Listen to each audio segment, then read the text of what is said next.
two of you mentioned how you were able to learn on the job and how that really helped you.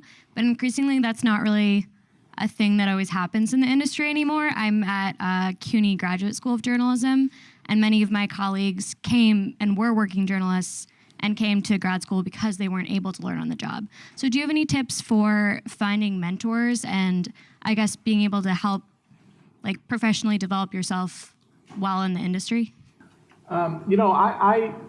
Training is, I think everyone in this room, if you want to do this, if you want to practice this craft and pursue this profession, need to understand that you should be lifelong learners.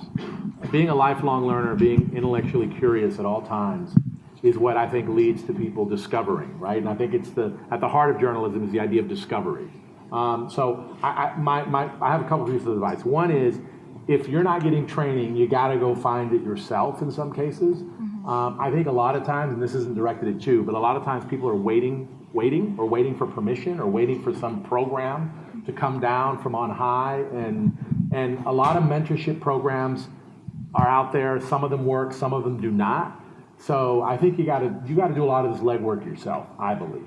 That's where I found most successful. And start thinking about people in the business that you respect and who you might know, and then approaching them.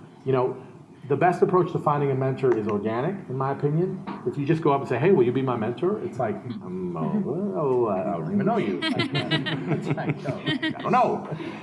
It's like, well, we get to know each other first. Let me find out more about you. Let me, and so I think mentoring, the effective mentoring, I think is organic. So start where you are.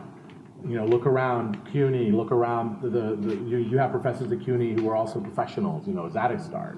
Can they connect you with other professionals? Who are the speakers who come to CUNY before? I've spoken at CUNY, right? Who are the people who come to CUNY? Make sure you follow up with them. You start building your web of relationships.